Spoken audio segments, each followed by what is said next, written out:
बका था कलर के चुना जस गोर भइल गलिया निखर के फोटो पर लिपस्टिक बका था कलर के चुना जस गोर भइल गलिया निखर के तोहर सावा विचार आवा हो जाना पर मौका मिली त चुकब ना सुना जवानी तो हजारदा के पानी भइल चबाबिल की थूक बना जवानी तो हजारदा के पान भइल चबाबिल की थूक बना भोर जतनी करे जाओ जोर जाइबो म्यूजिक बाय आर्या शर्मा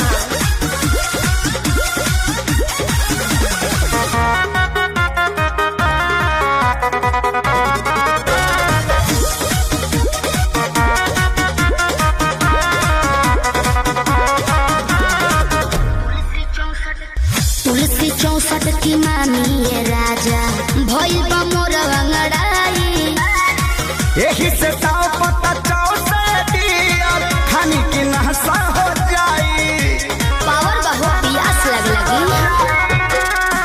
तुलसी 64 की मामी ये राजा भइल बा मोर अंगड़ाई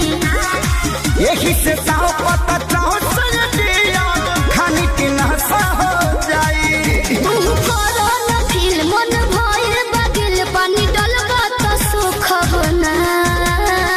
अच्छा हाँ। जवानी तो हजारदा के पानी भइल चबाबिल की थूक बना जवानी तो हजारदा के पानी भइल चबाबिल की थूक बना मछिया के गिर जाइबो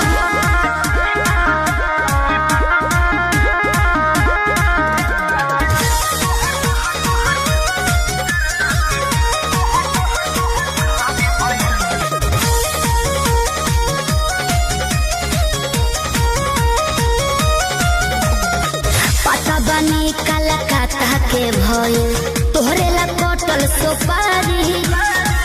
इहे बकारम करी उठी सुती पारन आदत लगवल खेसारी ज्यादा हो बाबू जियान हो जाइबो पता बनी कलकत्ता के भइल तोहरे ला कटल सोपारी इहे बकारम करी उठी सुती पारन आदत लगवल खेसारी रोज